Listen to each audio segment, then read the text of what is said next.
Isang mapagpalang araw sa ating lahat. Ako po si Sarines Palaman ay na lahat kinatunan para sa daily devotion na pinamagatang Jesus claims all of our thoughts.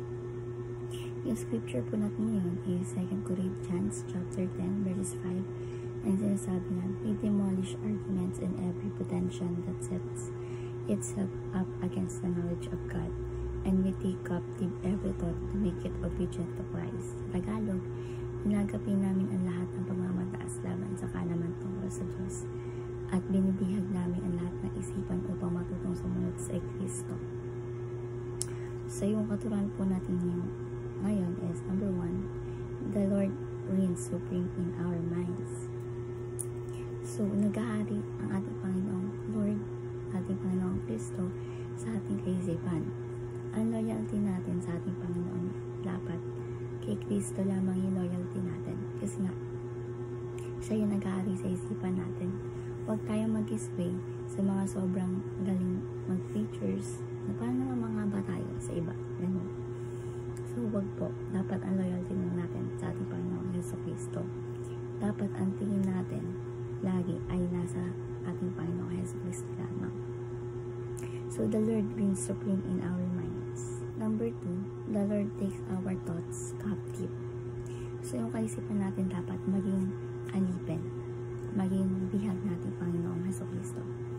Means si Kristo ang katotohanan. So, kapag hindi tayo nakakadena sa ating Panginoong Jesucristo, nakakadena tayo sa kasinungalingan.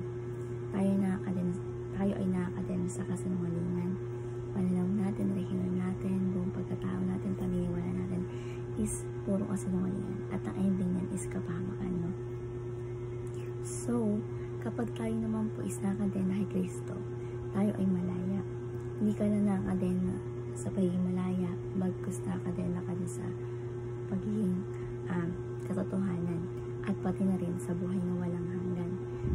Kaya Jesus is our final authority. So the Lord takes our thoughts captive. And number 3 is, the Lord makes our mind obedient. Kapag biyag ka ni Kristo, biyag ka rin sa katotohanan, biyag ka rin sa tama, no? At biyag ka na rin sa walang hanggang buhay, patungo sa klase na dapat pamumuhay. At kung ikaw ay pinag-aharian ni Jesus Christ, dapat masaya ka, no? Dahil ikaw ay nasa tamang landas patungo sa buhay na walang hanggan. So, bilang application po, number 1, demolish all arguments against God, no? Maraming arguments against God, pero dapat tayo mga Kristiyano is alam na natin kung ano yung pinapananalantayan natin, no? Kung ano yung pinapananalantayan natin, kung sino ba, ganun. Kasi alam natin sa Kristiyano na si Kristo yung pinapananalantayan natin, no? So, demolish all arguments against God. Next is, discover the Christian perspective on all things. Lahat ng bagay, meron tayong Christian perspective. Ang lahat ng trabaho natin is merong Christian perspective. At kapag meron tayong Christian perspective, ang magiging pananaw natin is yung kay Kristo, no? Kung ano yung perspective natin, ay yung pinapamuhay natin, which is tama naman, diba? So, dapat ma-discover natin as a Christian yung perspective natin sa lahat ng bagay, no? At dapat din ay kaloob ng ating Panginoong Jesucristo. And lastly is, dedicate our thoughts as captive to Christ. So, inaalay natin yung ating kaisipan upang pag-arian tayo ng ating Panginoong Jesucristo. Hindi natin hinahayaan na pugaran ang ating isipan ng kasamaan, no?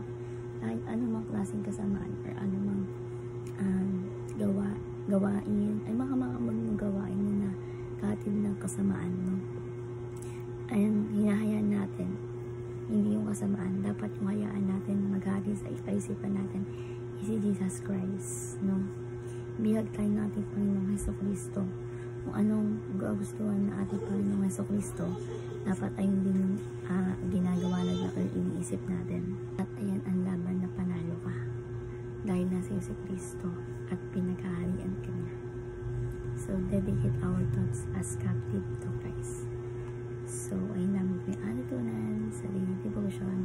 Nahinutunan kayo, mag-share sa iba, syempre mapay sa ating buhay. Medyo po sa paginig at labis po sa ating lahat.